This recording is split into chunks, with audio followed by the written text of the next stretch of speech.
السلام علیکم ورحمۃ اللہ وبرکاتہ۔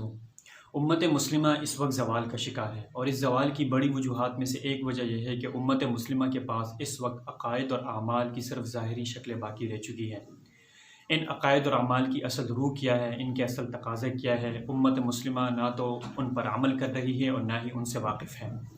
ہمارے پاس عقائد ہے، عقیدہ توحید ہے، عقیدہ ختم نبوت ہے، آخرت پر ایمان کا عقیدہ ہے، تقدیر پر ایمان کا عقیدہ ہے، مگر ان عقائد کے اصل تقاضے کیا ہے ان سے ہم واقف نہیں۔ اسی طرح ہمارے پاس اعمال بھی ہیں، ہم ماشاءاللہ نماز بھی پڑھتے ہیں، روزہ بھی رکھتے ہیں، زکوٰۃ بھی ادا کرتے ہیں، حج بھی کرتے ہیں، لیکن ان اعمال کے اصل تقاضے کیا ہے ان سے ہم واقف نہیں ہیں۔ یہی وجہ ہے کہ ان عقائد اور اعمال کی موجودگی کے باوجود ہمارے معاشرے میں بہتری نہیں آ رہی۔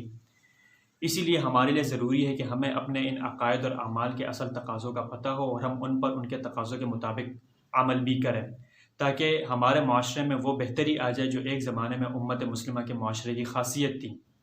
آج کی اس ویڈیو میں آپ کو عقیدہ ختم نبوت کے بارے میں بتانے جا رہا ہوں۔ عقیدہ ختم نبوت کا تقاضا کیا ہے اور امت مسلمہ عقیدہ ختم نبوت کے ان تقاضوں سے کس طرح انحراف کر رہی ہے۔ آئیے دیکھتے ہیں اس ویڈیو میں۔ عقیدہ ختم نبوت کہنے کو تو صرف یہ ہے کہ نبی کریم صلی اللہ علیہ وسلم کے بعد کوئی بھی دوسرا شخص بطور پیغمبر کے نہیں آئے گا، لیکن اگر اس عقیدے کی گہرائی میں جا کر دیکھا جائے تو آپ کو دو بنیادی نقطے نظر آئیں گے۔ پہلا نقطہ، نبی کریم صلی اللہ علیہ وسلم آخری شخص ہے جن کو خدا داد حق کے حکمرانی حاصل تھا۔ دوسرا نقطہ، نبی کریم صلی اللہ علیہ وسلم آخری شخص ہے جن کی بات قطعی طور پر دینی حجت ہے، یعنی ان کی بات کو قبول کرنا ہمارے لیے ضروری ہے، بغیر کسی سوال کے، بغیر کسی دلیل کے۔ گویا ختم نبوت کا جو اصول ہے اس میں یہ تین باتیں پائی جائیں گی۔ نمبر ایک، نبی کریم صلی اللہ علیہ وسلم کے بعد کوئی بھی ایسی شخصیت نہیں آئے گی جو پیغمبری کا دعویٰ کرے گی۔ اسی طرح نبی کریم صلی اللہ علیہ وسلم کے بعد کوئی بھی ایسی شخصیت نہیں آئے گی جس کو خدا داد حق کے حکمرانی حاصل ہوگا۔ اسی طرح نبی کریم صلی اللہ علیہ وسلم کے بعد کوئی بھی ایسی شخصیت نہیں آئے گی جس کی بات قطعی طور پر دینی حجت ہوگی۔ تو اگر ان تین باتوں میں سے کسی ایک سے بھی انحراف ہوگا تو وہ ختم نبوت کے عقیدے سے انحراف ہوگا۔ آئیے دیکھتے ہیں کہ امت مسلمہ کس طرح عقیدہ ختم نبوت سے انحراف کر رہی ہے۔ نبوت کے اصول سے سب سے پہلے انحراف اہل تشیع نے کیا۔ ختم نبوت کے اصول کے مطابق نبی کریم صلی اللہ علیہ وسلم آخری شخص ہے جنہیں خدا داد حق کے حکمرانی حاصل تھا، اور وہی آخری شخص ہے جن کی بات قطعی طور پر دینی حجت ہے۔ اہل تشیع نے ان دونوں نکات سے انحراف کیا۔ انہوں نے اپنے ائمہ کرام کو معصوم عن الخطا قرار دیا، معمور من اللہ قرار دیا، اور ان کے لیے خدا داد حکمرانی کا حق بھی ثابت کر دیا۔ یوں وہ ختم نبوت کے اصولوں سے انحراف کرنے والے بن گئے اور گمراہی میں مبتلا ہو گئے۔ بدقسمتی سے آج کل اہل سنت والجماعت بھی ختم نبوت کے اصولوں سے انحراف کرتی ہوئی نظر آتی ہیں۔ ختم نبوت کے اصول کے مطابق نبی کریم صلی اللہ علیہ وسلم آخری شخص ہے جن کی بات قطعی طور پر دینی حجت ہے، اور ان کی بات کو ہمارے لیے قبول کرنا ضروری ہے، بغیر کسی سوال کے، بغیر کسی دلیل کے۔ لیکن اہل سنت والجماعت اس نقطے سے انحراف کرتی ہوئی نظر آتی ہے، اور اس کا اظہار وہ دو طریقوں سے کرتے ہیں۔ نمبر ایک، سلف اور اکابرین کے موقف کو ہر حال میں تسلیم کرنا ہے، چاہے صاف نظر آ رہا ہو کہ وہ موقف قرآن و سنت سے متصادم ہے۔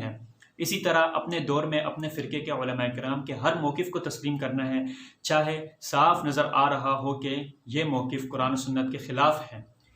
اہل سنت والجماعت جب اپنے سلف اور اکابرین کے لیے یہ حق ثابت کرتی ہے اور ان کی بات کو قطعی طور پر حجت مانتی ہے تو گویا وہ ختم نبوت کے اصولوں سے انحراف کرتی ہے اور گمراہی کے راستے پر چل نکلتی ہے۔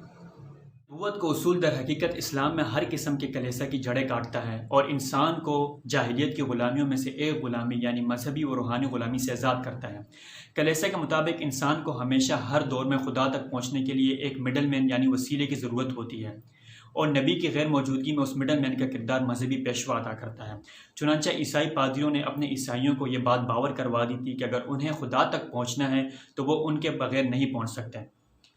اسلام نے جب ختم نبوت کو اصول دیا تو اسلام نے کلیسا کے اس تصور کو ختم کر دیا اور انسان کو اس مذہبی و روحانی غلامی سے آزاد کر دیا۔ امت مسلمہ کے مختلف فرقوں نے اسلام کے اس تصور ختم نبوت سے انحراف کیا اور امت مسلمہ میں کلیسا کے تصور کو متعارف کروایا۔ سب سے پہلے اہل تشیع نے امامت کے ادارے کی شکل میں کلیسا کی تعمیر کی، چنانچہ ان کے نزدیک ان کے 12 امام خدا تک پہنچنے کا وسیلہ ہے اور مڈل مین کا کردار ادا کرتے ہیں۔ اہل سنت والجماعت کے مختلف گروہوں نے بھی امت مسلمہ میں کلیسا کے تصور کو متعارف کروانے کی کوشش کی، انہوں نے اپنے سلف اور اکابرین کی بات کو قطعی طور پر دینی حجت مان کر اسلام کے تصور ختم نبوت سے انحراف کیا اور کلیسا کی طرح اپنے مذہبی پیشواؤں کو دین کی تشریح میں لاسٹ اتھارٹی مان لیا۔